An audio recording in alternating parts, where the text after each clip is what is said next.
우리 모두는 행복한 삶을 바라고 원합니다. 우리 하나님께서도 내가 행복하기를 원하시고 계십니다. 요즘 삶이 행복하십니까? 행복하지 않으세요? 왜 행복하지 않으십니까? 행복한 삶을 가능하게 하는 것은 무엇일까요? 바꿔 말하면 무엇이 내 삶을 불행하게 하고 있느냐. 하버드 대학에서 행복의 비결은 무엇인가를 조사했는데요. 이 조사는 어느 것과 좀 달리 무려 75년 동안 이어졌던 조사였습니다. 1938년부터 75년 동안 당시에 10대 남성이던 724명을 두 그룹으로 나누어서 지속적으로 조사했습니다. 현재는 60여 명만 살고 있는데요. 당시 하버드 대학의 2학년생들을 반 그룹, 한 그룹으로 나누고 또 다른 한 그룹은 보스턴 시 주변에 살고 있는 가난한 소외계층의 아이들을 조사했습니다. 이들이 성인이 되자 노동자, 변호사, 의사, 벽돌공들로 사회 여러 층에 들어갔고요. 그 중에 한 명은 대통령이 되었습니다. 또 알코올 중독자, 정신병자, 바닥에서 정상까지 간 사람이 있는가 하면 또 반대로 좋았으나 추락한 인생도 있었습니다.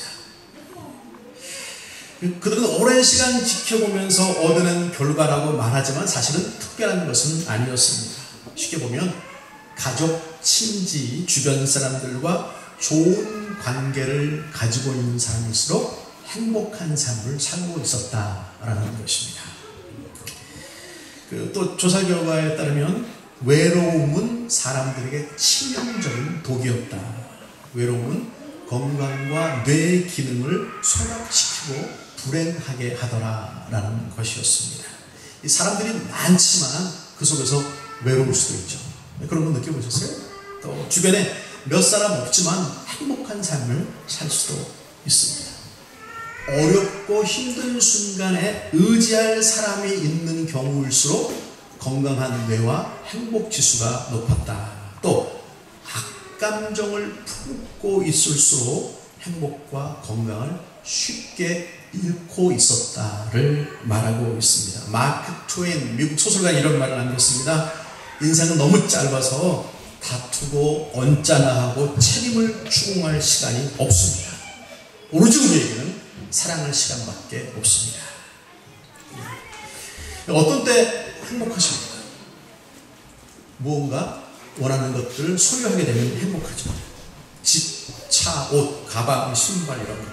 또 원하는 대로 이루어지면 행복합니다. 좋은 직장, 진급, 입학. 낚싯대를 던졌는데 생각지 않은 큰 고기가 잡혔어요. 곰을 홀에 쳤는데 또르륵 빨려 들어가 그 속에 빨려 들어가 행복할 거. 제가 골프를 잘 못해서 표현이 좀 어떤지 모르지만 이런 행복들은 일시적인 것들이라고 볼 수 있습니다. 그런데 그 일시적인 행복이라고 할지라도 옆에서 진심으로 축하해주는 사람이 있다면 그 행복은 몇 배가 될 수 있다는 거죠.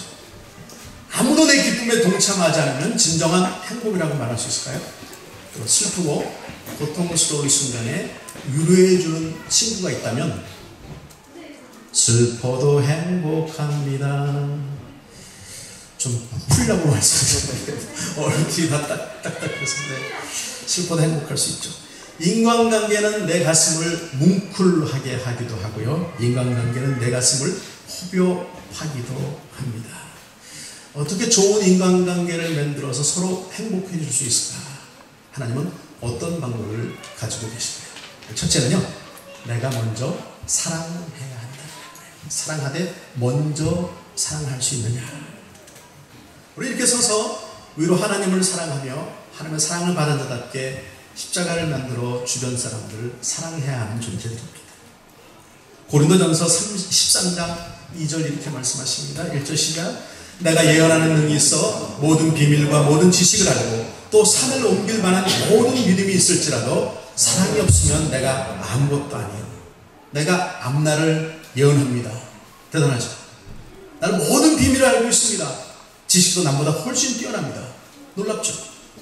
산을 옮길 만한 믿음까지도 있습니다. 박수 받아야 마땅하죠. 그러나 내 안에 사랑이 없습니다. 뭐라고요? 나는 아무것도 아닌 것이다. 문제는 내가 사랑해야 한다는 것을 알고 있지만 사랑하지 않고 있다는 거죠. 우리는 사랑 앞에 수많은 조건들을 달고 있습니다.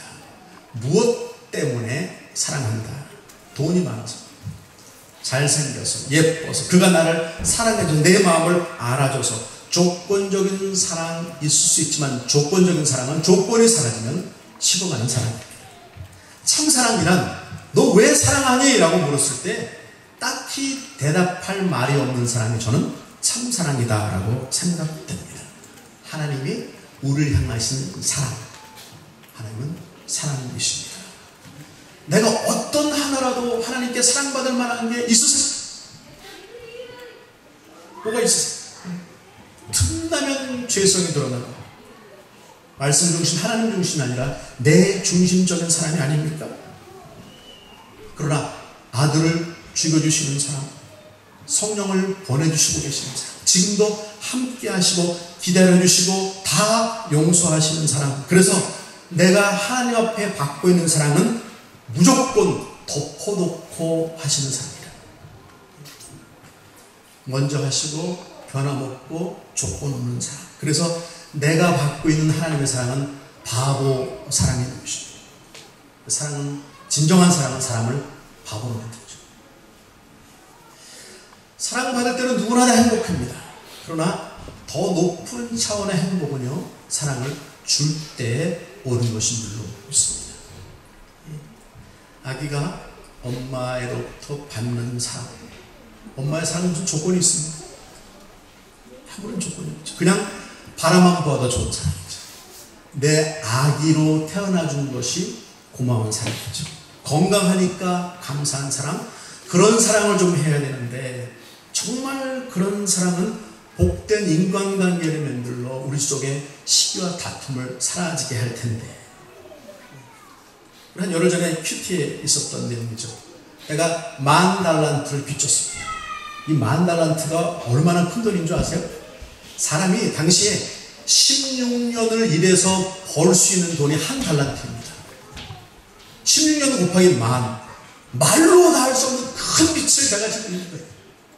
그런데 저에게 빚을 받을 사람이 저를 불러서, 그래, 내가 너를 다 용서, 무효와 탕감해 주었다라는 거예요. 얼마나 큰 감사입니까? 그런 내가 길 밖으로 나갔는데 저에게 100데나리온을 빌려간 사람을 만났어요. 100데나리온은 석 달이라면 벌 수 있는 돈입니다. 그렇게 큰 용서받은 내가 작게 빚진 사람을 딱 만나자 하는 행동이 뭐예요? 돈 내놔. 왜 안 줘? 안 줘? 사람들이 많이 보는데 멱살을 그렇게 얘기하는 거예요. 끝까지 돈 달라. 그리고 결국은 감옥에 넣고 돈 줄 때까지 풀어주지 않겠다. 이 일을 아는 사람들이 저의 빚을 탕감해 준 사람에게 말했고, 그 못된 자, 나는 그 사람 앞에 서게 됩니다. 이렇게 말합니다. 마태복음 18장 함께 읽죠. 시작. 내가 너를 불쌍히 여긴 것 같이 너도 내 동료를 불쌍히 여김이 마땅하지 아니하냐. 내가 받은 사랑이 얼마나 큰지를 아는 것, 내가 받았기에 나도 그렇게 행해야 하는 것이 옳은 것이다. 예수님은 가난하고 병든 소외된 자들을 사랑하셨습니다. 이 조건이 없는 사랑이죠. 순수하게 측은히 여기시는 긍휼한 마음의 사랑이시죠. 사람을 이용하면 안 되고 사람을 이해해야 한다. 사용하지 말고 사랑해야 한다라는 말이 있습니다. 마더 테레사는 이런 말을 남겼습니다. 나는 당신이 할 수 없는 것을 할 수 있습니다. 당신은 내가 할 수 없는 것을 할 수 있죠. 그렇다면 우리 둘이 하나가 된다면 우리는 위대한 일을 만들어낼 수 있지 않습니까? 요즘 행복하십니까? 아니면 행복하지 아니하십니까? 요즘 사람들과의 관계가 어떠하십니까? 부인, 남편, 아이들, 친척, 직장 동료, 친구들과 어떠하십니까? 집에 들어가기 싫어요? 직장에 가기 싫어요? 학교에, 교회 오고 싶지 않아요? 집, 학교, 직장, 교회가 문제가 있는 것이 아니라 사람 관계, 내가 문제가 있는 것입니다. 왜 문제를 다른 곳에서만 찾으려고 합니까? 나에게서 찾으려고 하지 않습니까? 내가 먼저 사랑해야 함을 왜 잊어버리고 있습니까? 먼저 다가오시는 그 사랑 입은 나는 먼저 하는 사랑이 마땅한 것입니다. 내가 먼저 사랑하면 나는 행복해지고 내 주변도 더불어 당연히 행복해지고. 두 번째, 내가 희생해야 합니다. 사랑 속에는 희생이 포함되지만 좀 더 구체적으로 희생을 좀 살펴보고 싶습니다. 아름다운 관계는 희생이 있어야 한다. 누가복음 6장 함께 읽습니다. 시작. 남에게 대접을 받고자 하는 대로 너희도 남을 대접하라. 너희가 칭찬받을 것이 무엇이냐? 죄인들도 사랑하는 자는 사랑하느니라. 남에게 대접을 받으려면 네 권유와 힘을 나타내라가 아니죠. 남에게 대접을 받고자 하는 마음이 있다면 네가 먼저 대접해야 한다. 나를 사랑하는 자를 사랑하는 것은 칭찬할 게 못돼. 죄인들도 다 하는 사랑이니까. 여기 죄인이란 말은 하나님 안에 있지 못한, 하나님의 사랑을 받지 못한 자들도 자신을 사랑하는 자들은 다 사랑해. 그러나 하물며 사랑받은 너희는 어떤 사랑을 해야 하느냐? 먼저 하는, 대접하는, 희생하는 사랑이 필요하다. 여기 대접한다는 것은 예를 갖추어서 대해주는 것, 내가 할 수 있는 최선을 다해 상대를 대하는 것을 말합니다. 대접하면 희생이 포함되죠.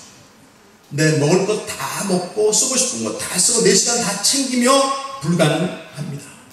내가 먼저가 아니라 상대가 먼저일 때에 가능한 것입니다. 여기 희생이라는 말은요, 다른 사람을 위해 자신의 목숨, 재산, 명예, 이익들을 바치거나 버리는 것을 말합니다. 온 이스라엘 땅에 극심한 가뭄이 들었습니다. 물도 떨어져 가고 먹을 것은 다 떨어지는 고통의 날들입니다. 언제 끝날지 모릅니다. 한 과부가 아이와 단둘이 살고 있었습니다. 오늘 그 과부가 불 지필 나뭇가지를 집으러 바깥에 나가서 일하고 있는데 선지자 엘리야가 다가왔습니다. 그리고 엘리야가 그에게 말합니다. 물을 좀 주시오.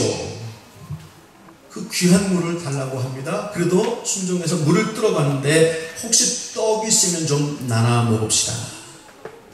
과부가 말합니다. 사실 우리 집에는 아무것도 먹을 게 없습니다. 이제 마지막 아끼다가 남겨놓은 밀가루 한 줌과 약간의 기름밖에 없습니다. 저는 오늘 마지막으로 이것을 아들과 떡 해먹고 죽기 위해서 나뭇가지를 불지피려고 찾고 있었던 것입니다. 엘리야는 하나님의 인도를 받아 그 여인을 만나러 온 거예요. 이 여인은 하나님이 만날 거라고 미리 예비하신 여인이에요. 엘리야는 뛰어난 영성으로 이것을 알고 있어요. 그러나 여인은 아무것도 알지 못해요. 오늘 상황이 어떠합니까? 갑자기 바깥에 나가 나무가지를 줍고 있는데 한 남자가 나에게 오더니 아끼다가 마지막으로 해먹으려고 한 그것을 내놓으라고 하는 거예요. 황당하죠? 내놓을 수 있습니까? 그런 부분이에요. 여인의 위대함은 어디에 있습니까? 밀가루와 기름을 가지고 떡을 만들어서 요구하는 나그네에게 내놓았다라는 거죠. 자신을 찾아온 손님, 같이 배고프지만 그를 위해 배려, 희생했다라는 거죠. 마지막 거리로 내놓은 희생을 엘리야는 먹고 허기를 채웠습니다. 그리고 여인은 가뭄이 해결받을 때까지 넘치는 복을 받게 되죠. 열왕기상 함께 읽습니다. 시작. 그가 가서 엘리야의 말대로 하였더니 그와 엘리야와 그의 식구가 여러 날 먹었으나 여호와께서 엘리야를 통하여 하신 말씀같이 통의 가루가 떨어지지 아니하고 병의 기름이 없어지지 아니하니라. 또 여러 날 후에 그 아이가 갑자기 죽습니다. 엘리야는 그 아이를 다시 살리는 은혜와 기적을 베풀죠. 이 말은 하나님 안에서 행한 모든 희생은 하나님의 받으신 바가 된다. 하나님의 이름으로, 하나님 믿는 사람으로 행한 모든 희생. 마태복음 25장에 가면 예수님께서 마지막 날을 설명하시고 계십니다. 우리는 결국 양과 염소로 나눠지게 됩니다. 염소는 왼편에, 그리고 양은 오른편에 두실 것이다. 그리고 그 양들에게, 우리들 그리스도 안에 있는 자들에게 이렇게 말씀하십니다. 시작. 내가 줄일 때에 너희가 먹을 것을 주었고 목마를 때 마시게 하였고 나그네 되었을 때 영접하였고 헐벗었을 때 옷을 입혔고 병들었을 때 돌아보았고 옥에 갇혔을 때 와서 보았느니라. 그러자 우리가 이렇게 묻죠. 아니 제가 언제 주님께 한 적이 없는데요. 주님이 이렇게 답변하십니다. 40절 시작. 너희가 여기 내 형제 중에 지극히 작은 자 하나에게 한 것이 곧 내게 한 것이라. 이 세상에서 지극히 작은 자에게 행한 것이 바로 나에게 한 것이라고 기억하시고 계신 우리 주님. 그렇다면 우리 주님은 하늘 보좌 우편에 앉아 계시면서 이 땅에서 내가 행하고 있는 모든 행실들을 기억하시고 바라보시고 계시다라는 말씀입니다.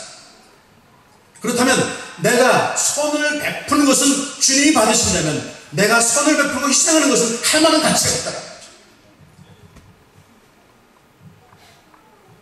사랑해야 됩니다. 그리고 희생해야 합니다. 그래야 그 틈에 그리스도의 사랑에 숨기는 거예요. 그 틈에 행복이 찾아옵니다. 세 번째로는 칭찬과 격려를 할 수 있어야 합니다. 사람의 말은 엄청난 파괴력을 가지고 있습니다. 이 말은 살리기도 하고 죽이기도 합니다. 사람과의 관계에서 매우 중요한 것은 내 입의 이 말입니다. 말본때. 그렇죠? 우리 마음에 품은 것이 내 입으로 드러나죠. 그래서 내 입의 말은 바로 나입니다.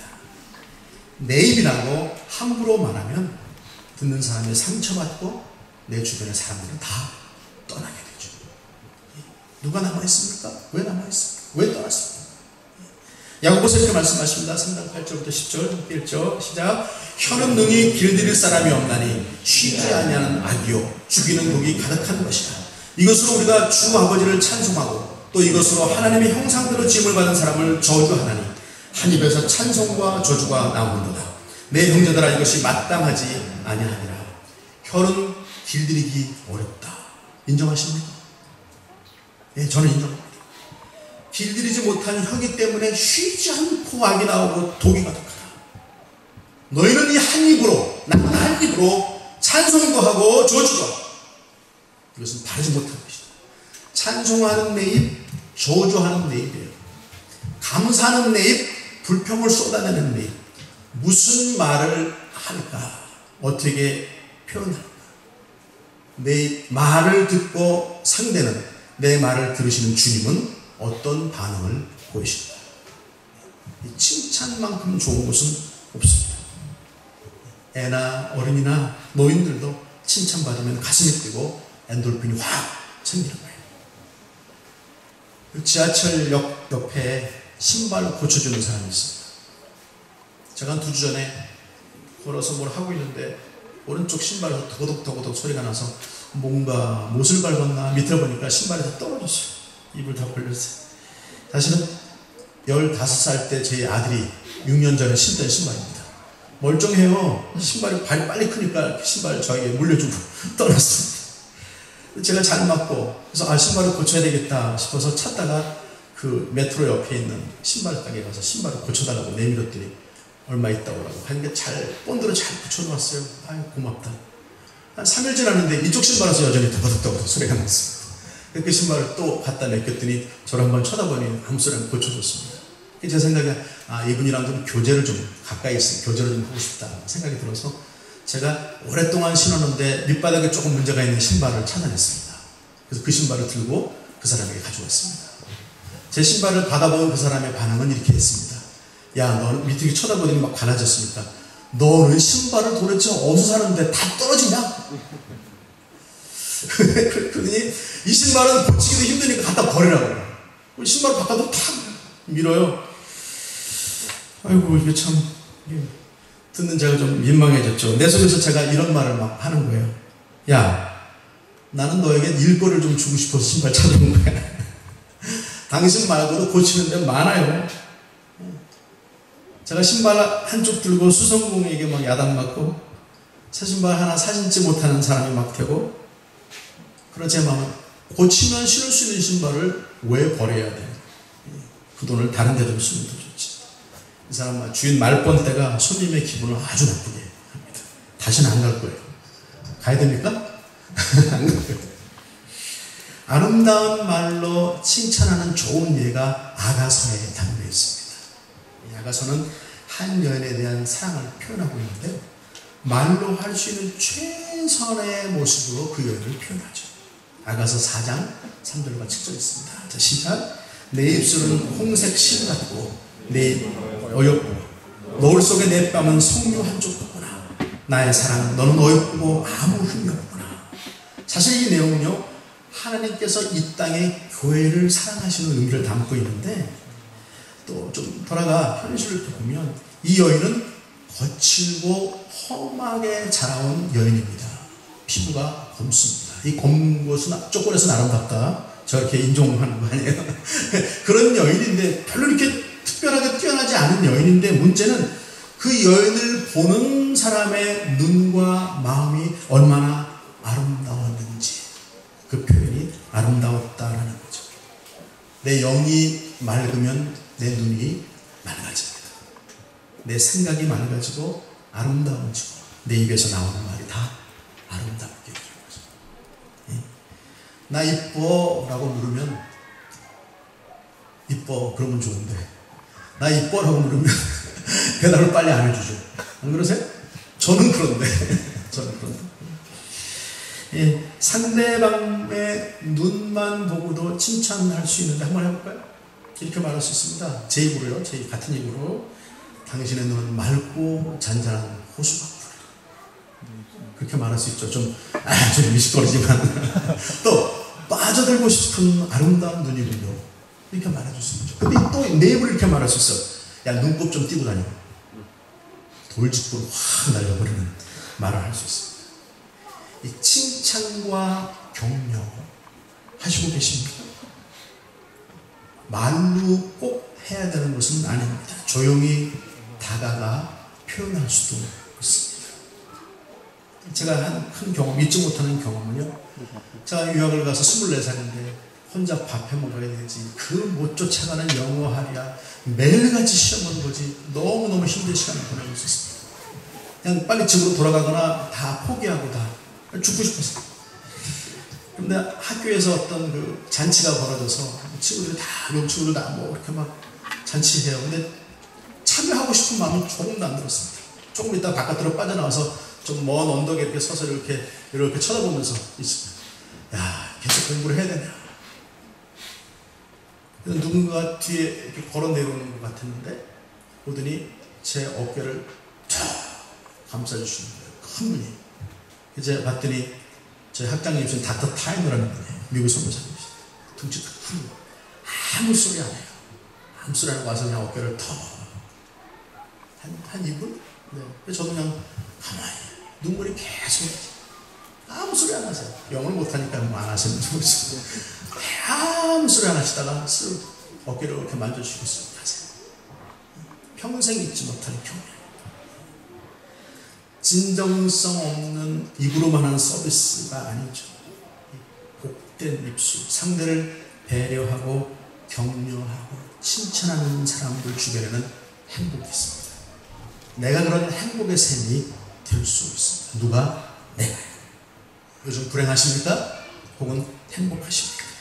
그 이유를 다른 사람들에게서 찾으려고 하지 마십시오. 문제는 항상 나에게 있기 때문입니다. 아름다운 관계를 만들어 가십시오. 먼저 다가와 사랑하시는 그 사랑이 있다면 나도 다가가 사랑할 수 있어야 합니다. 사랑은 희생을 포함합니다. 그리고 우리는 칭찬과 격려로 하나님의 사랑인 것을 보여줄 수 있어야 합니다. 나도 행복하고 우리 모두가 행복해질 것입니다. 행복하십시오. 기도하겠습니다.